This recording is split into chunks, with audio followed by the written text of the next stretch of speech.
सर्वे या टॉपिकमधला जो पुढचा भाग आहे की बाजारपेठ सर्वेक्षण समितीची निवड। आता बाजारपेठ सर्वेक्षण समितीची निवड हे समजावून घेण्या अगोदर आपल्याला बाजारपेठ सर्वेक्षण म्हणजे काय, बाजारपेठ सर्वेक्षण म्हणजे स्पर्धकाचा, ग्राहकाची क्रयशक्ती, उत्पन्न गट हे समजावून घेण्यासाठी आपण जी माहिती संकलित करतो त्याचं पृथक्करण करतो आणि त्या आधारे जो निर्णय घेतला जातो त्याला त्या ठिकाणी बाजारपेठ सर्वेक्षण असं म्हटलं जातं। आता बाजारपेठ सर्वेक्षणामुळे आपल्याला त्या ठिकाणी स्पर्धकाची क्रयशक्ती प्लस स्पर्धकाची क्षमता, स्पर्धकाचं धोरण, ग्राहकांचे उत्पन्न,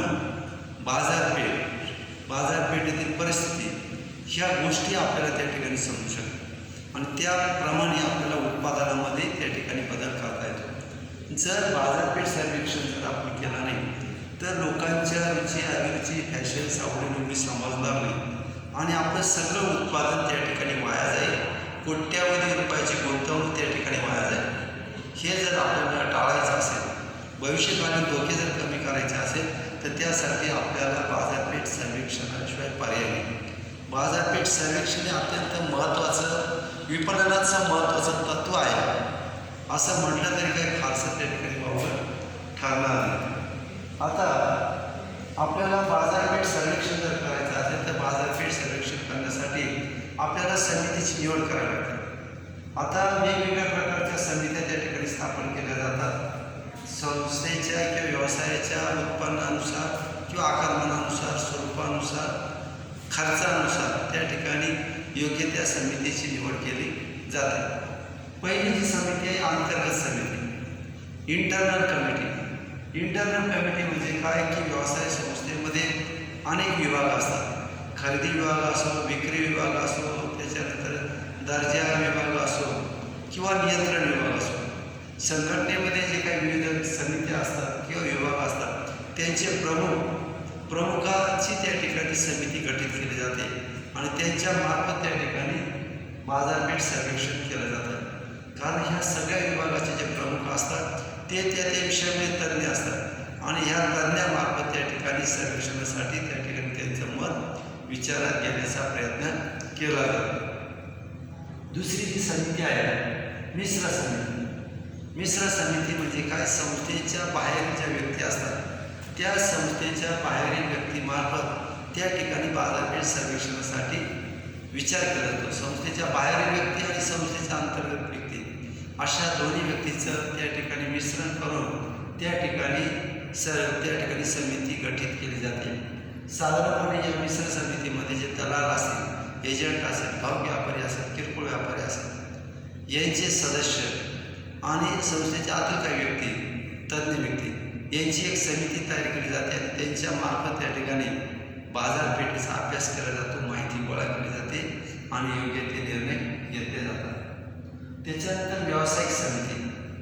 व्यावसायिक समिती म्हणजे काय की बाजारपेठेमध्ये जे काही नामांकित संस्था असतात, उद्योजक असतात त्यांच्याशी करार करून त्या ठिकाणी आपण त्या ठिकाणी ज्या म्हणजे चांगले निर्णय घेणाऱ्या काही संस्था असतात, खास सर्वेक्षण करणाऱ्या संस्था असतात, त्या संस्थांशी करार करून त्यांच्याकडून बाजारपेठ सर्वे करून घेतला जातो।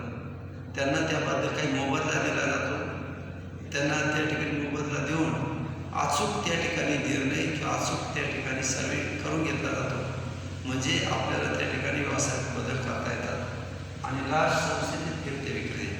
संस्थेतील जे फिरते विक्रेते असतात ते आपल्या वस्तूची विक्री करण्याचं काम करत असतात। त्या फिरत्या विक्रेत्यांचा अनेक ग्राहकाबरोबर, घाऊक व्यापाऱ्यांबरोबर, किरकोळ व्यापाऱ्यांबरोबर संपर्क येतो। ते फिरते विक्रेते त्या ठिकाणी घाऊक व्यापाऱ्यांनी जे काही आक्षेप घेतलेले असतात किंवा ग्राहकाने आक्षेप घेतलेले असतात ती सगळी माहिती गोळा करतात आणि त्या माहिती त्या ठिकाणी जो सर्वेक्षण विभाग असतो त्या सर्वेक्षण विभागाला किंवा रिसर्च विभागाला ती माहिती पुरवली जाते आणि त्या पद्धतीने त्यांचे विचार त्या ठिकाणी विचारात घेतले जातात किंवा त्यांच्या काही ज्या तक्रारी असणार, आक्षेप असेल ते विचारात घेऊन त्या ठिकाणी योग्य तो निर्णय घेतला जातो। तर बाजारपेठ सर्वेक्षण समितीच्या निवड करण्यामध्ये साधारणपणे या 4 समित्या नेमल्या जातात पहिली जी आहे अंतर्गत समिती, दुसरी मिश्र समिती, तिसरी व्यावसायिक समिती आणि चौथी संस्थेतील फिरते व्यक्ती यांच्या मार्फत बाजारपेठ सर्वे त्या ठिकाणी केला जातो आणि नंतर सर्वे करून गोळा करून त्याचं पृथक्करण करून विश्लेषण करून महत्त्वाचे निर्णय घेतले जातात आणि निर्णय घेतल्यानंतर त्याचा परत फीडबॅक बघितला जातो. घेतलेला निर्णय किती आपल्याला फायदेशीर आहे.